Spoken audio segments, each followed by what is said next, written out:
A simple rule for film sets. The more cameras and recorders you have on set, the more important it is to keep them in sync and organized. In this episode, we'll show how to use timecode on a multi-camera production.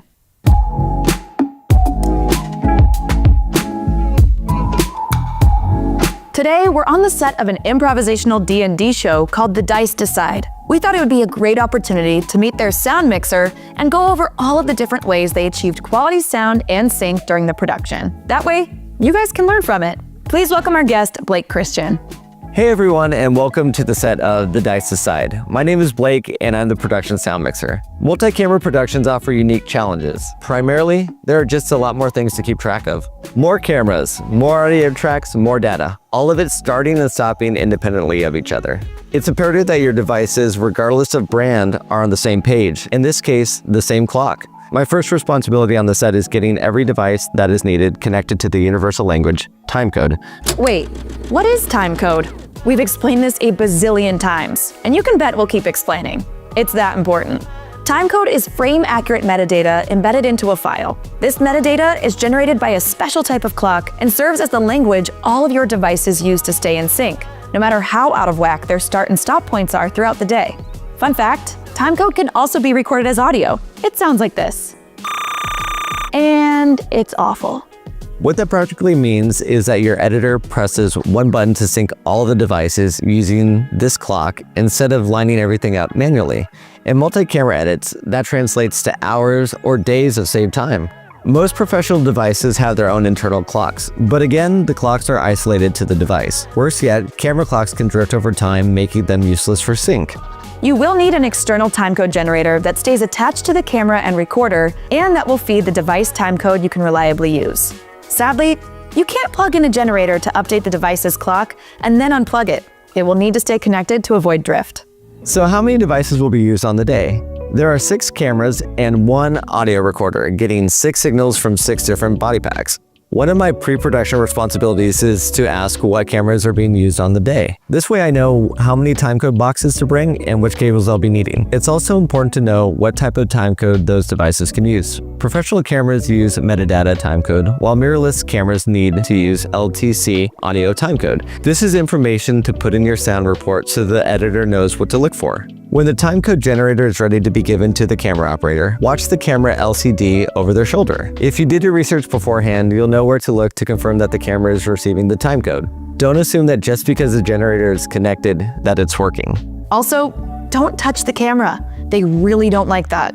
Be open to walking the operator through the menus though, if they don't have any experience with setting up timecode. We always say communication is key on set, and that holds true here. We have a bunch of timecode tutorials for different cameras, and they're all like a minute long, so research will be easy. Once all the cameras have been properly connected, I can focus on getting my recorder up and running. I want to make sure my recorder also has a generator attached because this will serve as my master clock. Then I can double check my frame rate and that everything is synced. If you're on a set without a centralized recorder and would rather record on a body pack locally, you don't have to forego using timecode. The Deity Theos offers wireless timecode sync and records internally. This setup would be ideal for a show like Netflix's Physical 100, where they had dozens of contestants wearing recorders. Some people like the timecode signal to come from their recorder and feed the rest of their devices. This means the generator is receiving the timecode from the recorder and then sending it to all the other generators. With the TC1, you don't need to do this. It adds a level of menu hopping and time to set up. It's often easier and less failure-prone to feed timecode from the generator into the recorder, just like all our other devices. Every sound mixer has a preference on this. Make a decision based on what you are comfortable with. Now that our timecode is set up, it's good to have some redundancies in place when dealing with multi-camera setups. This is where our Smart Slate comes in.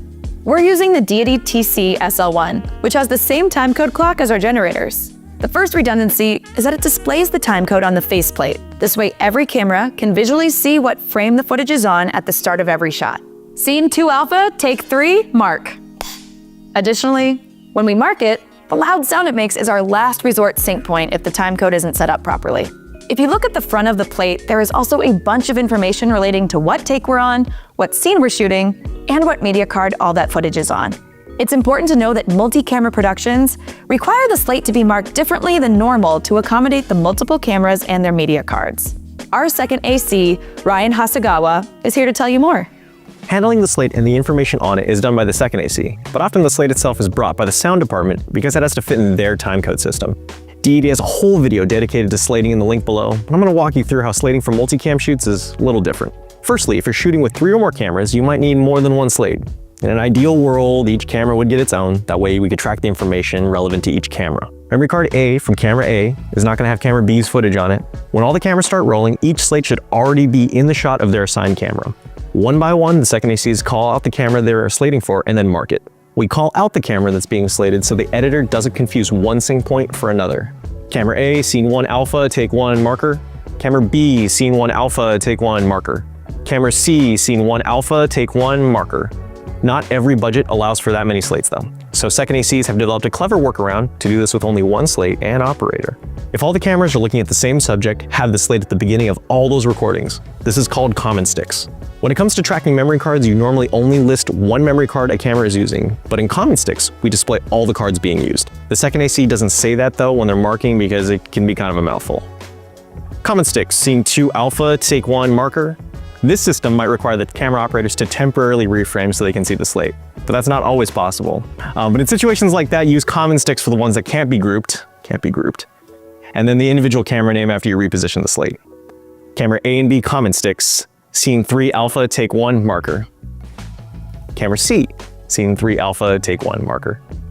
This may seem like a lot of work, but those extra 30 seconds of redundancy can save you hours later. Not you specifically, but the editor who will then yell at you less on set. After the shoot is complete, and if everything goes according to plan, your editor will be very happy with you.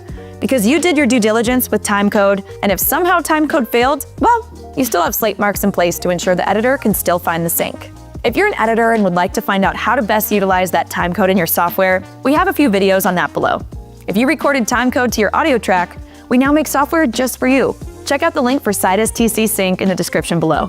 Timecode is just one of the many responsibilities we have as sound mixers, but you must master your gear and know how to tackle any timecode setup, especially when there are multiple cameras and recorders involved. Do your research and communicate with the camera department, and know each audio file should be labeled properly for the editor.